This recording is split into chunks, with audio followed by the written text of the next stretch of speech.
Welcome to Storied Audio. The rain tapped against the window like 1,000 unanswered questions, each drop carrying a weight Sarah couldn't push away. It had been nearly a year since she'd last seen Daniel. Nearly a year since she'd destroyed the only thing in her life that had ever felt steady, safe, and real. She had broken up with him on a cold October afternoon, her voice trembling, her heart pounding so hard it hurt. Daniel had looked at her in shock, his dark eyes wide and searching. "Sarah, please, that's not true. None of that's true. Just listen to me." But she hadn't listened. She'd cut him off, her own voice sharp and unforgiving. "Don't lie to me. My family wouldn't make this up."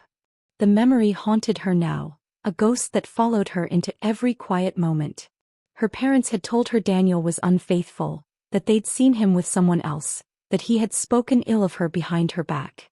And Sarah, raised to trust her family above all else, believed them. When Daniel begged her to hear him out, she turned her back.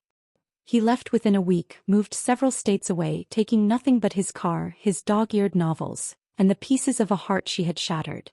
He tried to move on. She dated once or twice, but every smile felt fake, every laugh shallow compared to what she had shared with him. At night, she replayed their last conversation until she cried herself to sleep. A year later, everything unraveled. She was cleaning out her mother's attic when she found the box. Letters Daniel had written her over the years, hidden away because her parents didn't like the way he influenced her. Then she overheard her brother drunkenly admit that he had made up the story about seeing Daniel with someone else, all because he didn't trust Daniel's kindness. The world tilted beneath her. Her family, the people she trusted most, had destroyed the only man who had ever truly loved her. And she had let them. The fight that followed shook the house. "You lied to me," she screamed, her voice raw. "You cost me everything. Do you have any idea what you've done?" By the end of the night, she packed a single suitcase, walked out the door, and didn't look back. Finding Daniel wasn't easy. He had erased himself from her life so completely it felt like chasing shadows. But after weeks of searching online, she found him. A small town in North Carolina, his name listed as a staff member at a local bookstore. She spent the long drive rehearsing what she would say, but every sentence crumbled under the weight of her guilt. Nothing would undo the damage. When she finally pulled up outside the bookstore, her breath caught. There he was, leaning against the doorway, hair a little longer than she remembered. His jawline was sharper, his smile softer. He looked older, stronger. Her legs felt like lead as she crossed the street.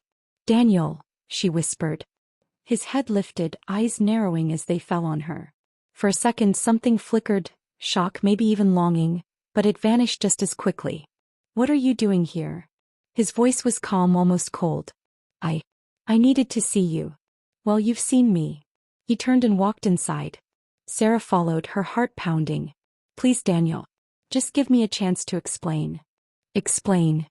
He laughed bitterly. "Now. A year later, when it doesn't matter anymore." "It does matter," she said quickly, tears pricking her eyes. "I found out the truth. My family lied to me. About everything. They told me things about you that weren't true and I believed them. I'm so sorry." He froze, his hands tightening on the counter. "Do you have any idea how much it killed me that you didn't believe me? After all those years, after everything we went through, you didn't even listen." "I know."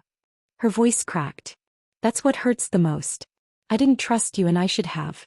I should have known you better than anyone. Instead, I let them convince me of lies. I let them take you away from me."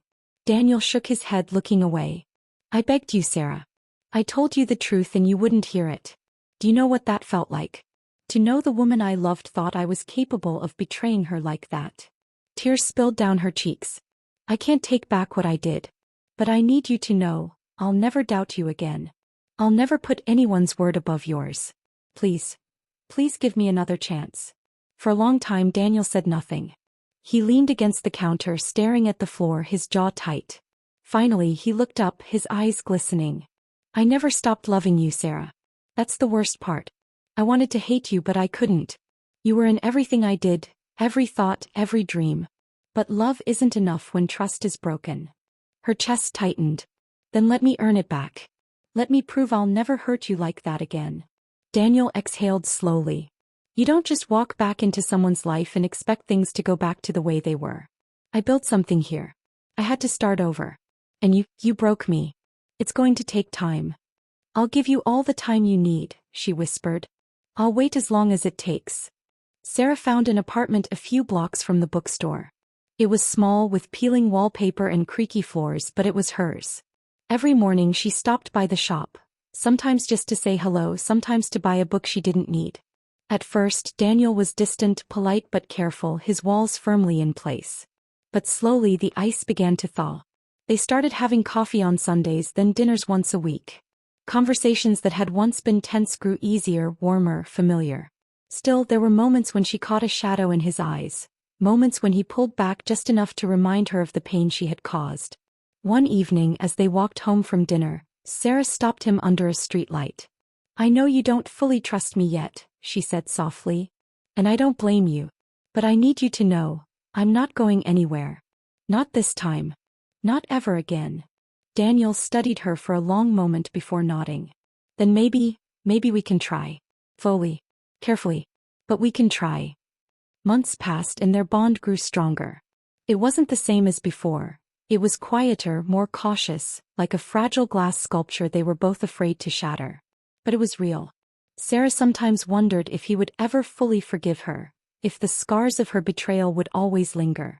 But she held his hand every chance she got, whispered her love into the spaces where silence might creep, and prayed that time would heal what she had broken. One night, as they sat together on his porch watching the stars, Daniel reached over and took her hand.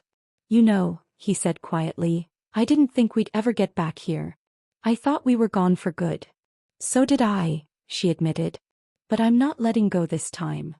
He turned to her, eyes soft, a faint smile tugging at his lips. Then maybe we'll be okay. Sarah leaned against him, her heart aching with both regret and hope. The road ahead wouldn't be easy. Trust once broken took time to rebuild.